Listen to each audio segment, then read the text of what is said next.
Hi, I'm Lee Knight. I live over in Cullowhee, North Carolina, originally raised in the Adirondacks of upstate New York.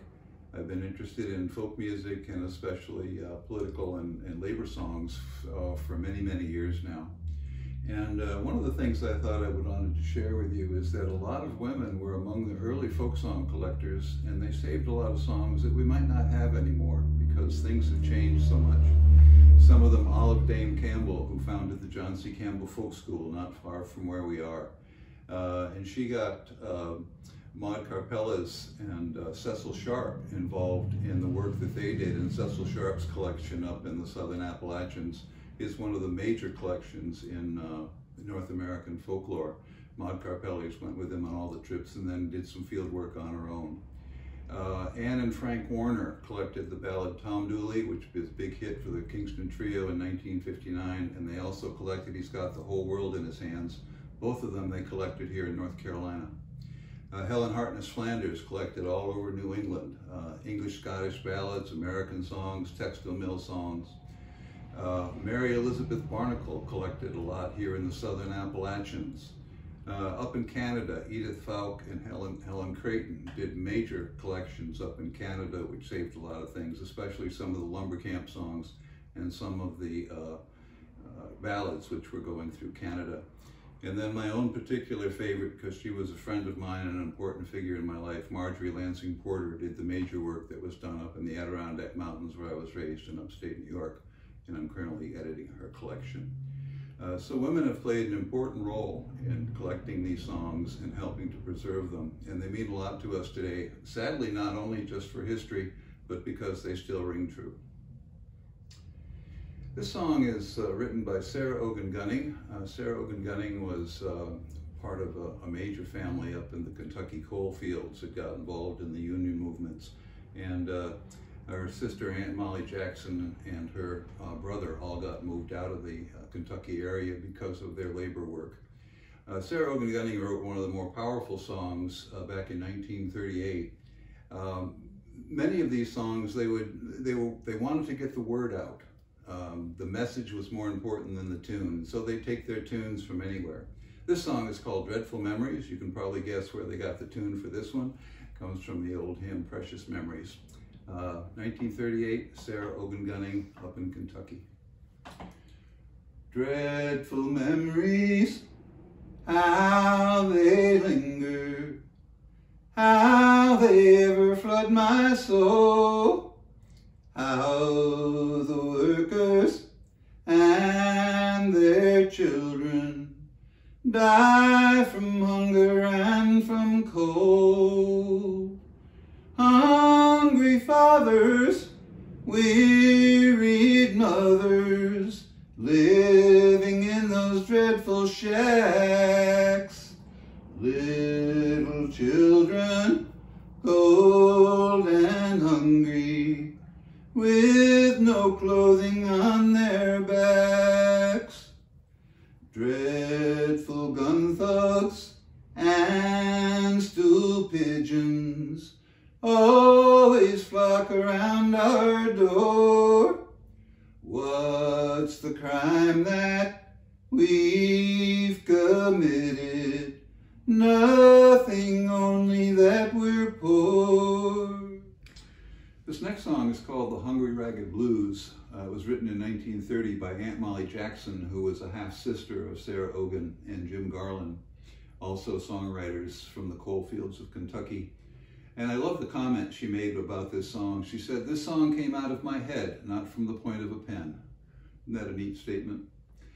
She's going to talk about some things that some people may not know about. In the coal fields, they lived in company houses. They were paid in scrip, which was a coupon with numbers on it. And that scrip was only good at the company store, so you had to buy all your food and tools at the company store. You lived in company housing. If you were sick, you were taken care of by a company doctor, and that also came out of your scrip. So these are some of the things she's talking about. On November 7th, 1931, a committee came down from New York to investigate the working conditions in the coal field. And the committee included the authors Theodore Dreiser and John Dos Passos. And at that committee meeting, Aunt Molly Jackson sang this next song called The Hungry Ragged Blues. I'm sad and weary, I got this hungry ragged blues. I'm sad and weary, I got those hungry ragged blues. Not a penny in my pocket to buy one thing I need to use. But I woke up this morning with the worst blues I ever had in my life. Woke up this morning with the worst blues I ever had in my life. Not a bite to cook for breakfast for a poor, poor miner's wife. When my husband works in the coal mine, he loads a car most every trip. This song is called The Mill Mother's Lament. It comes out of the cotton mills of the Piedmont of North Carolina. This was written by Ella Mae Wiggins. Ella Mae Wiggins was born and raised in East Kentucky, and her father was in the lumberwoods, and so part of her raising was over near Andrews here in western North Carolina. She was working in the cotton mills. She had 9 children. 4 of them died from whooping cough. And because things were so difficult, she asked the supervisor if she could work the day shift so she could take better care of her kids at night, and they said no.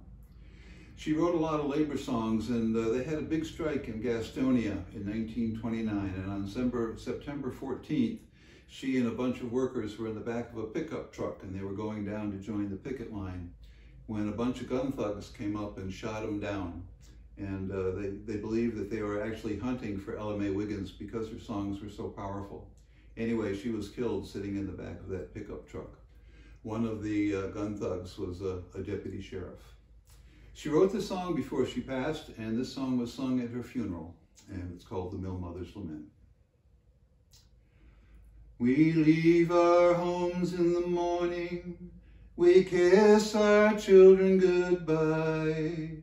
While we slave for the bosses, our children scream and cry. And when we draw our money, our grocery bills to pay, not a cent to spend for clothing, not a cent to lay away. And on that very evening, our little son will say, I need some shoes, Mother, and so does Sister May. How it grieves the heart of a mother, you everyone must know. But we can't buy for our children, our wages are too low. But understand all workers, our union they do fear. Let's stand together, workers, and have a union here. The Ballad of Barney Graham was written by Della Mae Graham. Della Mae Graham was Barney's daughter. Barney Graham was a union organizer from Wilder, Tennessee, working in the coal fields. And one day some gun thugs came and he was shot in the back on the main street of Wilder. And full of sadness and grief, Della Mae Graham wrote the song about her father. On April the 30th in 1933, on the streets of Wilder they shot him brave and free. They shot my darling father, he fell upon the ground. 'Twas in the back they shot him, the blood came streaming down. They took the pistol handles and beat him on the head.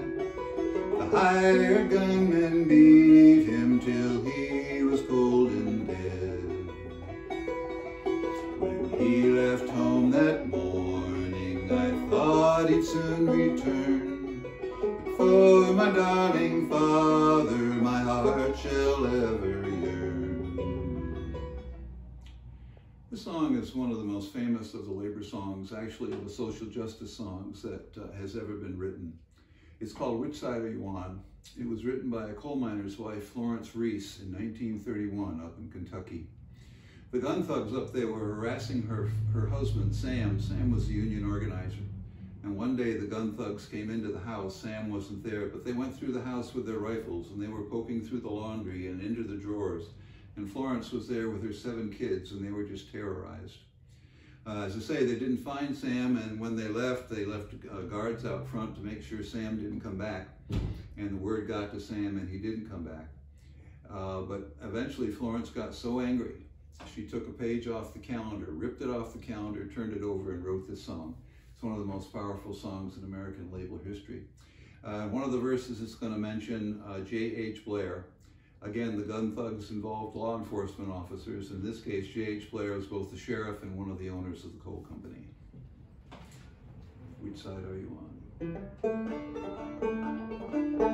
on?